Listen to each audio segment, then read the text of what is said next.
Good afternoon ma'am. আচ্ছা mister Pankaj Banerjee, হুম হুম ওর সঙ্গে চলে যান। ওকে। आइए मैम।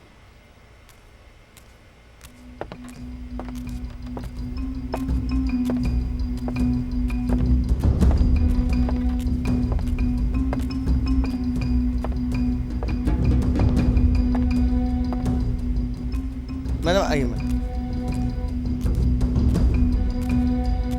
इधर आइए, वही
আমি পঙ্কজ ব্যানার্জি।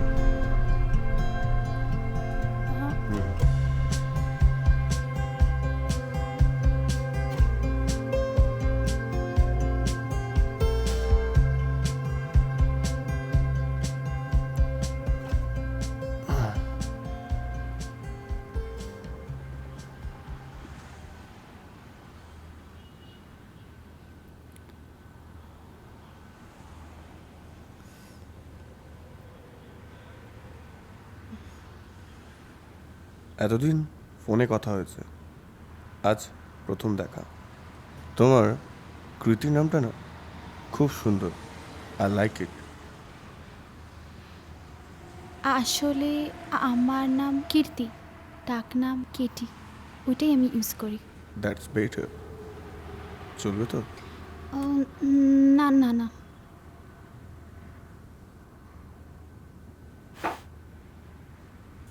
কিন্তু এই প্রফেশনে তুমি যখন আসতে চাও তখন তো চলবে না বললে তো ইন্ডাস্ট্রিতে তুমি অচল হয়ে পড়বে কেটি। তার মানে শুধু লুকস আর ক্যামেরার সামনে পারফরমেন্সটাই ফিল্ম ইন্ডাস্ট্রিতে সাফল্যের একমাত্র ফর্মুলা নয় বেবি। আপনার ছবিতে চান্স পেতে গেলে আপনার সঙ্গে বসে আমাকে মদ খেতে হবে?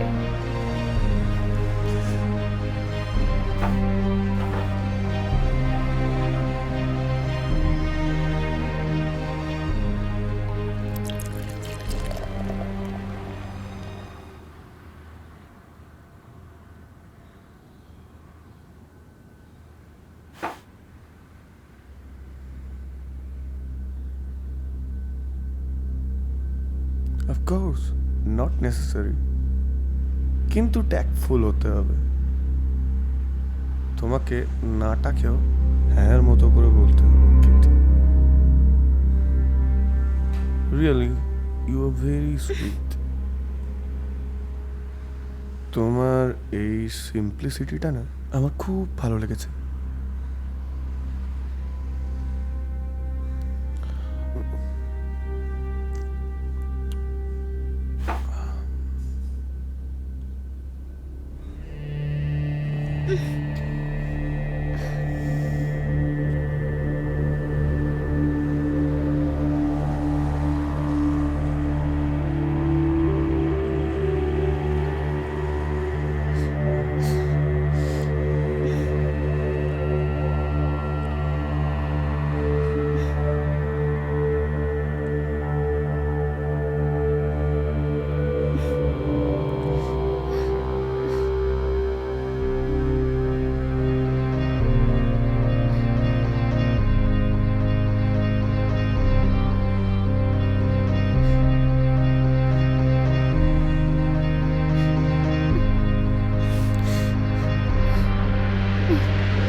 তুমি জানো আমি আমি নাচ গান মার্কা সস্তা বাজেটের মেন স্ট্রিম ছবি করিনি। আমার ছবি বিদেশে ফেস্টিভ্যালে যায়, আমার আর্টিস্টদের ইন্টারন্যাশনাল এক্সপোজার বেড়ে যায়। তোমারও হবে।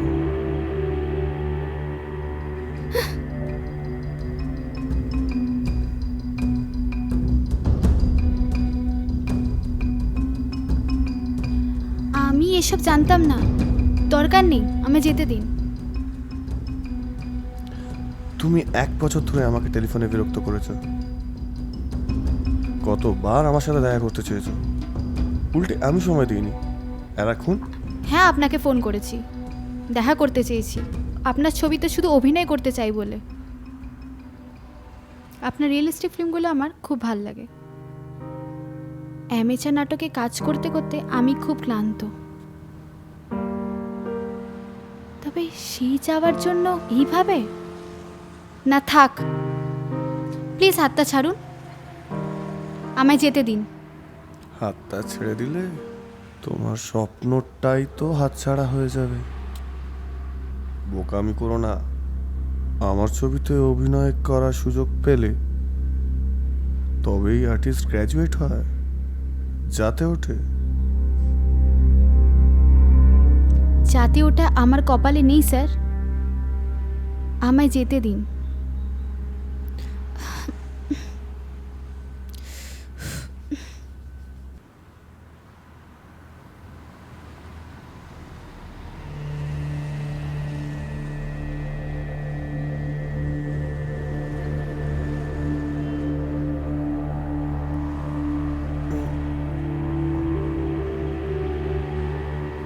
আবার বলছি, বোকামি করো না। এই ঘরের বাইরে পা রাখলে যা হারাবে তা কিন্তু আর কোনো দিন ফিরে পাবে না। আপনার সঙ্গে বন্ধ ঘরের ভিতরে আর কিছুক্ষণ থাকলে যা হারাবো, সেটা হারালে একটা মেয়ের কাছে যা কিছুই থাকে না স্যার।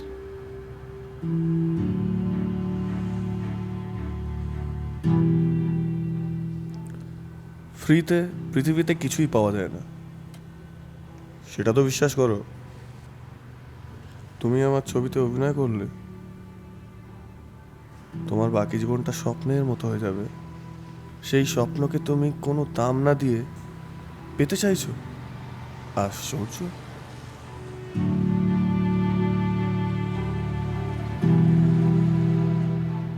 থাক স্যার, দরকার নেই। আমি জানতাম না আমার স্বপ্নের দাম এতটা বেশি। আমার সাধ্যের বাইরে। আসি।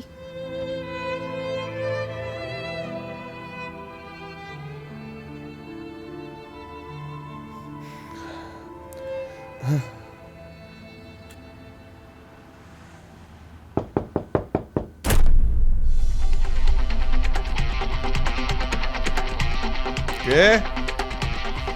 কি চাই? দরজা খুলুন। ব্যস্ত আছি। কি চাই? কেন?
কারোর প্রাইভেসিতে এইরকম ইন্টারফেয়ার করতে পারেন না। কে আপনি? কে আমি সেটা থানায় গেলেই বুঝতে পারবেন। আমি কি পারি না পারি সেটা ওখানেই বোঝাবো। চলুন। আপনি কিন্তু লিমিট ক্রস করছেন। আমি হলাম ডিরেক্টর পঙ্কজ ব্যানার্জি। দাঁড়ান, হোম মিনিস্টারের সাথে কথা বলে আপনার ব্যবস্থা করছি।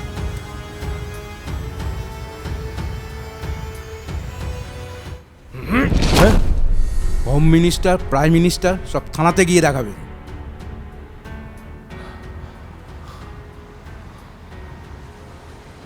চলুন। দত্ত, চল। কি রে, তোকে কি নেমন্তন্ন করে নিয়ে যেতে হবে? হ্যাঁ, লাইনে কি নতুন নেমেছিস? এই লাইনে তো সবাইকে চিনি, তোকে তো আগে দেখিনি কোনোদিন।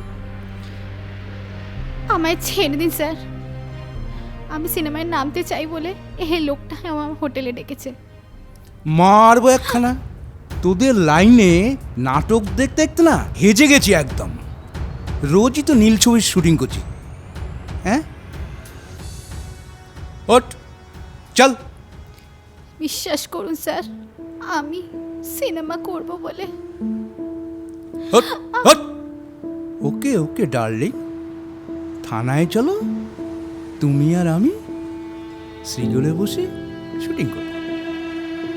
তোমার গলা জড়িয়ে ধরে দুজনে মিলে গাইব, তু মেরা গার্লফ্রেন্ড मैं तेरा बॉयफ्रेंड। चल चल चल।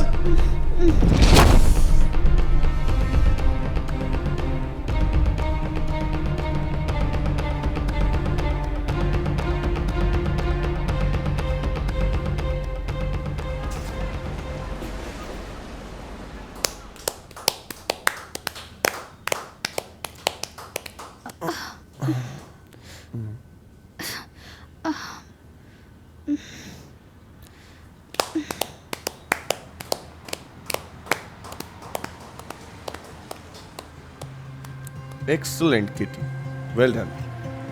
আমি এতটা আশা করিনি। শুধু নেক্সট ছবিতে নয়, এরপর আমার সব ছবিতে আমি তোমায় কাস্ট করব, আই প্রমিস। অনেক স্ট্রাগলার আসে, আবার চলেও যায়, কিন্তু তোমার লেগে থাকার টেনাসিটিটা আর সিরিয়াসনেস দেখে আমার ভালো লাগলো। আমার পরের ছবির জন্য একদম মিডল ক্লাস, আট পৌরে, এক্সপ্রেসিভ লুক এর একটা নতুন মেয়ে খুঁজছিলাম, পেয়ে গেলাম।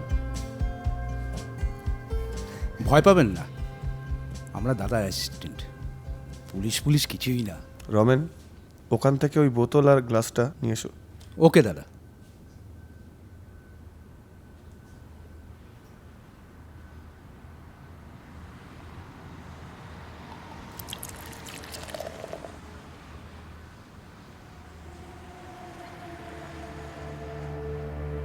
নাও, এটা খেয়ে নাও, অনেক স্ট্রেস গেছে, খেয়ে নাও, রিল্যাক্সড লাগবে। শুনলে এলি তো, আমি খাই না এসব। আরে পাগল, এটা মদ নয়, এটা লিকার চা। শুটিংয়ে মদের দৃশ্যে এটাকে ইউজ করা হয়। খেয়ে নাও, বেশি চিনি দেওয়া আছে। চিনি স্ট্রেস ফ্রি হতে সাহায্য করে।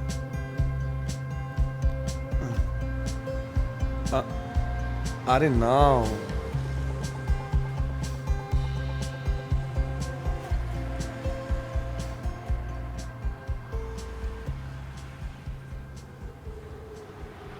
আমার পরের ছবির বিষয়বস্তু কাস্টিং কাউচ। আজকে এখানে যা যা হলো পুরোটাই আমার ছবির একটা গুরুত্বপূর্ণ অংশ। তোমার পারফরমেন্স দেখে নেব বলে আমি টোটাল ব্যাপারটা অ্যারেঞ্জ করেছি। চরিত্রহীন ডিরেক্টর, নকল পুলিশের রেড, সবই স্ক্রিপ্টের অংশ। আর এ ঘরে ক্যামেরা লাগানো আছে যেটা পুরো বিষয়টা রেকর্ড করেছে। Is it? দারুণ ব্যাপার তো। এক্স্যাক্টলি। তবে যেটাতে আমি নিজে চমকে গেছি সেটা হলো আমি আর এই আমার নকল পুলিশ তোমায় যা যা বলেছে, যা যা করেছে, সবই স্ক্রিপ্টে লেখা ছিল। কিন্তু তুমি যা যা বলেছো, যা যা বিহেভ করেছো, এক্স্যাক্টলি সেগুলো স্ক্রিপ্টে লেখা। It's really surprising coincidence. এরপর লিড কাস্ট ফাইনাল করতে দুবার ভাববো না। স্যার, হাতটা ভালো করে ধরুন। অনেক সংগ্রামের পর স্বপ্নের হাত যখন ধরতে পেরেছি, সে হাত ছেড়ে দিয়ে আমার স্বপ্নকে আর হাতছাড়া করতে চাই না।